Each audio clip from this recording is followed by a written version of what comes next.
out with the old, and here comes the new normal. And of course, part of it is working from home. How do businesses make the transition a success and permanent? Is it even possible? Henley Africa's Dean and Director, Jon Foster-Pedley, joins us now to answer all those questions. Jon, good to have you with us tonight here on the Newsfeed PM. Have businesses made the transition, on a permanent basis, to working remotely? Yes and no. Depends where you are in the world. Certainly in the US, we're getting up to about 52% of the workers are doing, knowledge workers are doing remote, up from the 20% earlier. And most workers, about 33%, the whole workforce is. In other countries, particularly that haven't got so much intensive knowledge industries, you'll find it less. We've all had to dive into emergency remote, but it's been exciting, hasn't it? We've learned to do new things. But as the pandemic subsides a little bit and vaccinations go up, the temptation will be to just go back to work entirely. Yeah. But you're seeing big companies committing to staying in a remote-only or a hybrid environment. Yeah, you and I would be doing this right now live in the studio, which means you would have had to leave your house, gotten into the car, and driven here into the studio. We like it that way, though, because we like working side by side. It makes us more creative. It makes us more accessible, in a sense, to be able to, if I have a question, quickly ask the person sitting across the desk next to me. So how do you make that work with an online arrangement? Well, it's interesting, isn't it? Because I actually can't see you right now, but I can hear your voice. And you're a professional communicator, so there's a lot of nuance and emotion and meaning in it.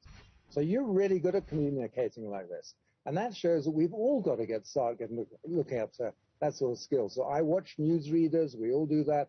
We look at people who are used to working these two dimensions, and we start to gather those skills. But you're right, sitting next to you, but then you'll be in your territory and with all those gadgets around, and it's quite awe-inspiring. Here I'm in my office at home, you're in the studio, and in a sense also it's a more relaxed environment, strangely enough. And so it has swings and roundabouts, but all in all, you've got to be very good remotely at trying to be empathized with the people you're talking to. Empathy matters a huge amount in a remote environment, I think. And, of course, are all sectors able to do, as we're doing now, make the transition? Broadcasting, certainly, because naturally it uses cameras. We can quickly do that transition and adapt to having these interviews online. IT businesses will probably do that. Financial services, which sometimes require you to be in a building and have people actually come and stand at the counter and hand you over some money and ask some questions. How difficult has it been for those industries to make the transition? It also depends on your socio-demographic in terms of your affluence level, because I think a lot of people hardly touch money for about a year and a half. The more affluent, they could do everything electronically. But those who didn't have those capabilities were really stuck. So it is very different in how you deal with the environment you're facing in. So those high-tech industries can easily change. But then you've got people in the middle, which are more face-to-face, more service-orientated. And then you've got people who depend on live entertainment, live education, tourism, and all those sectors which require people to be in places and together. Terribly hard for them, easy for the others. So there are winners and there are losers. The secret is those who are in a losing position had to transition. Virtual safaris. Education, it was easy. We switched, not easy, but we managed. We switched in March last year to 100% virtual education, and we've been doing that ever since. But that requires good project planning, a common sense approach to technology, and a lot of patience and a sense of adventure and experimentation. So you have to let go of some of the methods of control and start trusting the teams around you, and letting those technology experts and the inventive, creative ones have a little more space than they would have before. Otherwise, you're going to be stuck in the habits of before, and you've got to unglue yourself from them and move out and experiment. So scary but exciting, I think. Key word that you're using there, the word trust. If you're looking at students, for example, teachers would need to have a lot of trust in their students that they are able to work independently. But I suppose bosses as well have got to have that sense of their employees having a degree of autonomy and being able to function without them. Trust, is that all it takes?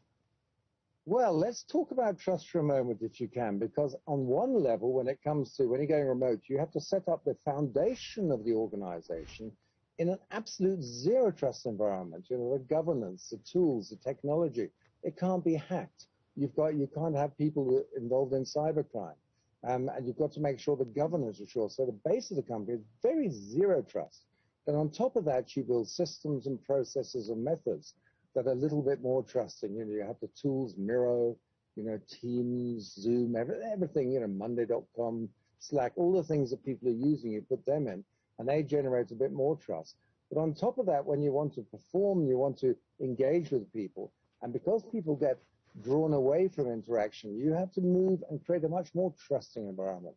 We've done a lot of work in creating and opening up for counseling and for community groups, and for encouraging people to work across borders within the organization and beyond. And so at the high level, you really got to ramp up the trust and empathy. But at the bottom of organizational level, you've got to be even more clinical about creating the safety and the clarity around the organization, which gives you a sort of split personality, a little bit of a schism in yourself. But that's the secret. Be very controlling here, be very trusting at the top. And I don't think it's too irrational to do that, and it's not that difficult either.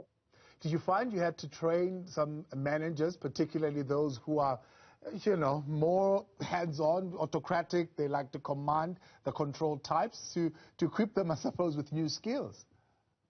Well, I think it's interesting, isn't it? Because at the beginning of all this, in spite of the dramas and the horrors of the pandemic, there were a bunch of people who threw their hats in the air and cheered, and they're the introverts, right?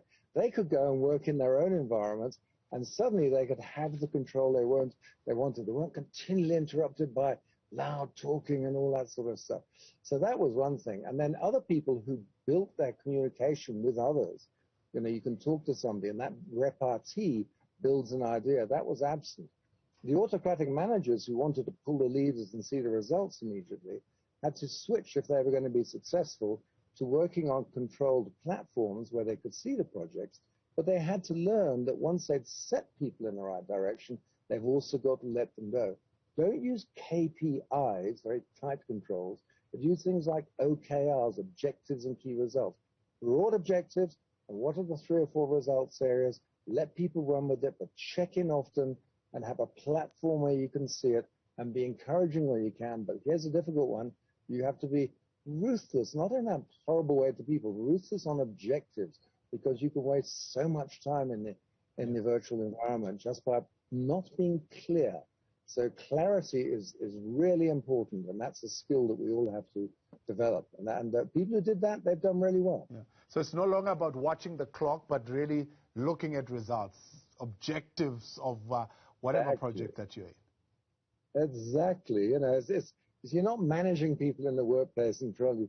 You can let people work in all sorts of different times and time zones and preferences, as long as they're producing results. But you cannot abdicate your responsibility to create the platforms, to encourage, to create displays, if you like an aircraft's control deck, where you see the basic controls of the organization there, and everybody can see it. The best thing from my view is that everybody sees and knows what everybody else is doing. And when you've got that, people sense make. And so you have to teach people to sense make. And so what happens, some people really thrive, especially the talent that's being held back. A lot of people have found that this has given them a chance to grow. But no question, it's a testing time, and it's not easy. But this is the future, and we have to do this. And it's going to give us the possibility of liberating and democratizing so much work, which is a fantastic thing for South Africa, as long as we invest in the tools and the psychological support required to help people grow quickly.